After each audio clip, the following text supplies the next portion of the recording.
All right, so we are back here at the wheel because this is the closest thing I can come up with to a roller coaster because it's February and Six Flags isn't open. I really liked the idea of recording a video on a roller coaster, but I guess just like not right now. But here is the thing. This week we're continuing the story of Joseph from the book of Genesis in the Bible, the very first book. And we said last week that Joseph was like the middle child of 12 brothers of this guy named Jacob. And Joseph is an interesting character because his life starts on a high. He was the favorite son. He was kind of like his dad's favorite. His brothers were jealous of him. And Joseph's life took a turn, just like any good roller coaster. There's ups, downs, highs, lows, hills, corkscrews, twists, all of it. Sometimes it's going super fast, sometimes it's slowed down to a crawl. And so we're going to do the story of Joseph in like a fast forward version. So we said last week that his brothers sold him into slavery in Egypt.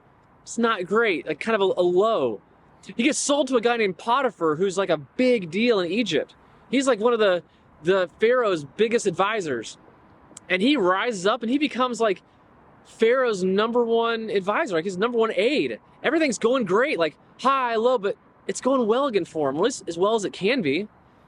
And this kind of unfortunate thing happens where Potiphar's wife decides like, oh man, that Joseph, that's kind of good looking. Like, it's kind of hot.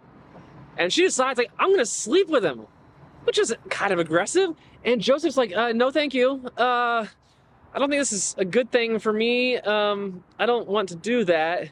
And so she grabs like a piece of his clothing and goes to her husband and says, look, he tried to take advantage of me. He tried to assault me, which didn't happen, but Joseph gets thrown in jail. There's no like due process, no trial, just he gets imprisoned. And while he's there are these people who are with him who have worked for Pharaoh, and they start having these dreams that Joseph interprets for them. And all of the prison guards start to really trust him and give him responsibilities. So even though he's in prison, like it's the best version of what prison can be like for this guy. And so like it's going really well. And then the Pharaoh asks for these two aides to come back, and he asks them like, Joseph is like, hey, would you put in a good word for me with the Pharaoh? I'd appreciate it if you'd say something good about me. I don't want to be here anymore. And they're like, yeah. And they go meet with Pharaoh and they totally forget. And Joseph is just like stuck back in prison, back at a low point. And all of a sudden the Pharaoh starts having these dreams, and he says, does anybody know how to interpret dreams? And this guy's like, oh yeah, that guy in prison who was really good with dreams. I know a guy named Joseph. He's really good at this. And so Joseph ends up talking to Pharaoh and interpreting his dreams. And it's all about how there's going to be like these years where they have so much food and so many crops and so much excess. And there's going to be 7 years where they don't have anything. And so he helps the Pharaoh plan for this to happen. And the Pharaoh's like, I need you to be my like number one assistant. Like Joseph becomes the second most important person in Egypt. He went from low to like almost as high as you can go. And then when this famine comes, his brothers and his family don't have any food. They're caught in this drought, in this famine, so they go to Egypt to beg for food. And who do they meet? They meet Joseph. Now they don't recognize him. They can't tell it's him, but it is him, and he recognizes them.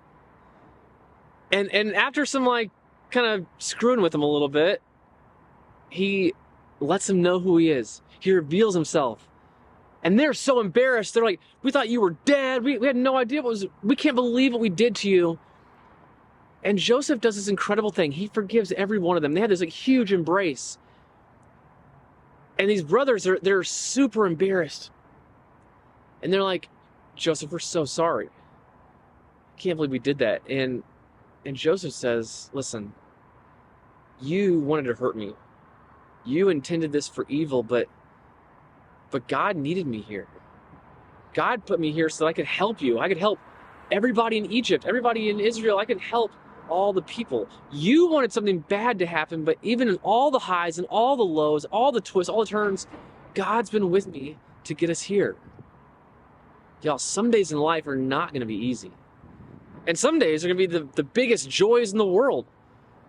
You'll crush a test. You'll have these things. You might as well be the best day of your life. And then you'll have moments where you're not sure you're going to make it. And I wish I could tell you it's different, but that's life. It's hard and wonderful all at once, twisting and turning like a roller coaster. And just like Joseph knew, there's not a moment in there that God isn't with us. Every twist, every turn, everything you've been through, everything you're going to go through, God is going to be there. That's the story of our God.